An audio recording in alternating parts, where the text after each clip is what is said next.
Chapter 3: Joint Venture. Joint venture, a noun, two or more people joining forces to sell a certain amount of goods or to work on a single project. When the goods are sold or the project is finished, the joint venture ends. Your sister is really... Shut up, said Evan. Huh? Just shut up. She's okay. She doesn't... Look, she's okay, so just shut up. Okay, said Scott, holding up his free hand to show he meant peace. Evan was getting abused on both sides. The heavy cooler was banging against his inside leg with every step, and the plastic chairs were scraping against his outside leg. Bruised and bloodied, he thought to himself, all for the fun of hanging out with Scott Spencer. Why couldn't Jack have been home? Or Ryan? And why did Adam have to be on the Cape this week? It stunk. How far are we walking? Grunted Scott. Just to the corner. Evan watched as drops of sweat fell off his face and landed on the hot sidewalk. We should have stayed in the driveway. It was shaded. The corner's better. Trust me, said Evan. He remembered when Jessie had said the same words to him last summer. They were setting up a lemonade stand together, and Evan had been grumbling about dragging the cooler across the street and down 2 houses, just like Scott. But Jessie had insisted. There's a sidewalk on this side, she'd said, so we'll all get the foot traffic coming in both directions. And people in cars coming around the curve will have time to see us and slow down. Besides, there are a bunch of little kids on the side street, and their mothers won't want them crossing Damon Road. The corner's better, trust me. And she was right. They'd made a ton of money that afternoon. It took 10 seconds to set up the lemonade stand. Evan unfolded the chairs and set one on each side of the cooler. Scott tilted the sign toward the street for maximum effect. Then they both sat down. Man, is it hot, said Evan. He took off his baseball cap and wiped the sweat from his face with his shirt. Then he grabbed an ice cube from the cooler, balanced it on his head, and stuck his cap back on. Yeah, said Scott, I'm thirsty. He reached into the paper bag and pulled out a cup. It was one of those large red plastic cups that vendors use at professional baseball games. Then Scott took one of the pitchers from the cooler and filled the cup to the brim with lemonade. Hey, not so much, said Evan, pouring himself a cup too, but only part way. He glugged down half of his drink. Not bad, he thought, though he noticed a dead fruit fly floating on the top. His mom had been battling a mad fruit fly infestation ever since the weather had turned really warm. The kitchen sink area where they kept their fruit bowl was dotted with tiny, feathery fruit fly corpses. Scott drained his cup and tossed it on the ground. Ah, he said, satisfied. That was good. I'm going to have another. Evan reached for the trashed cup and stowed it under his seat. Nah, come on, Scott. You're going to drink all our profits if you do that. He stretched his legs out by putting his feet on top of the cooler. Just chill. I'm going to chill by having another cup, said Scott. There it was, that mean bite in Scott's voice. Evan's shoulders tensed up. Move your feet, said Scott. It's hot out here. Dude, Evan sat up expectantly and looked down the street. Hey, here comes our first customer. A mother pushing a double stroller came into view. At the same time, one of the kindergartners from down the street rode her bike up, noticed the sign, and quickly pedaled back to her house. Within 5 minutes, there was a small crowd of neighborhood kids and pedestrians buying lemonade from the stand. Evan let Scott handle all the money, while he took care of the pouring and the sweet talk. That's what his mother called it when a salesperson chatted her up. Trust me, she had once told Evan and Jessie, buying something is only half about getting something. The other half is all about human contact. Mrs. Tresky knew about these things because she was a public relations consultant. She'd even written a booklet called 10 Bright Ideas to Light Up Your Sales for one of her clients. And Evan was like her. He was good at talking with people, even grown-ups. It was easy for him. So he kept the conversation flowing along with the lemonade. People hung around. Most of them bought a second cup before they left. Evan was so busy, he almost didn't notice Jessie flying out of the garage on her bike and riding down the street toward town. Good riddance, he thought, but at the same time he wondered where she was going. During a lull in business, Evan walked all around the stand, picking up discarded plastic cups. Scott sat in his chair, jingling the coins in his pocket. Man, we are going to be so rich, said Scott. I bet we made $5 already. I bet we made 10. How much do you think we made? Evan shrugged. He looked at the stack of used cups in his hand and counted the rims. 14. They'd sold 14 cups so far, and each cup of lemonade cost 50 cents. Evan heard Mrs. DeFazio's voice in his ear. Mrs. DeFazio had been his third-grade teacher, and she'd done everything she could to help Evan with his math.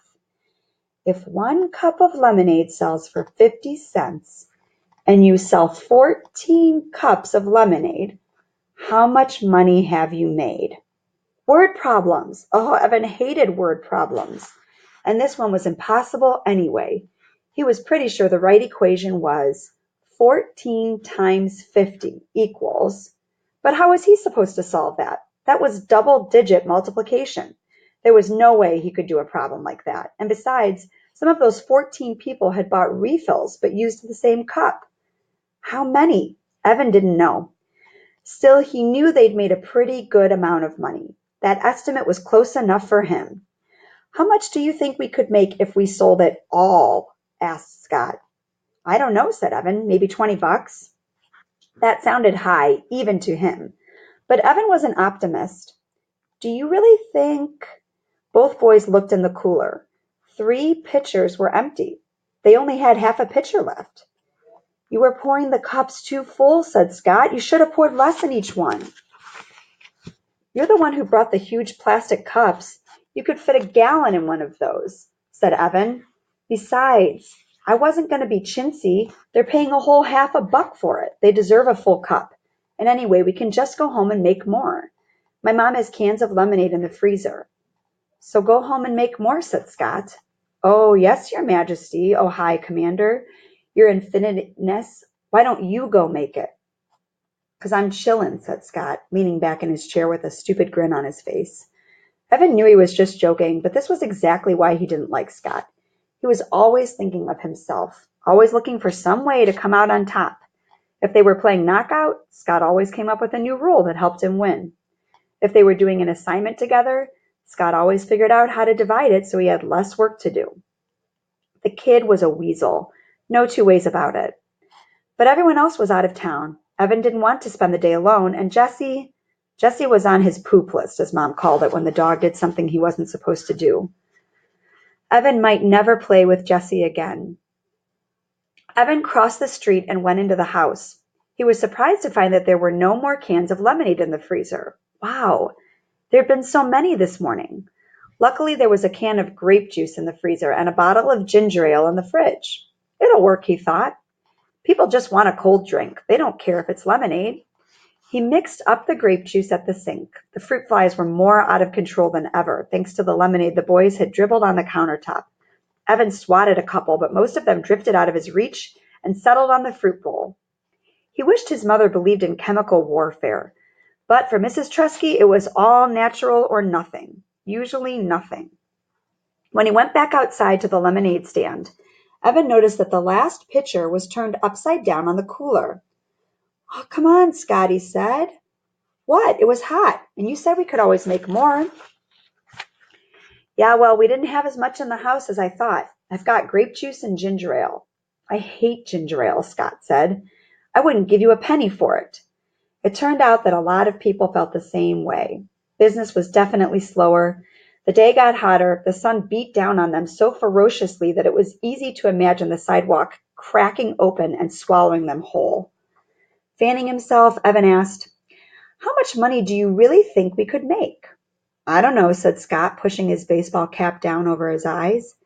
I mean, on a hot day like this, Evan said, silently adding the words, or tomorrow, if we sold 8 pitchers of lemonade, what do you think we'd make? 8 pitchers? I don't know, Scott shook his head. His baseball-capped face wagged back and forth. Too hot for math, and it's summer. Evan pulled the red pen out of his pocket and started to write on the palm of his hand. 8 times what? 8 times 50 divided by 2, maybe? That didn't seem right. Jessie would know. She'd do the math like that in a second. Evan capped the pen and jammed it into his pocket. But I bet it's a lot, said Evan. I bet on a hot day like this we could actually make some real money in the lemonade business. Yeah, said Scott, then we'd be rich.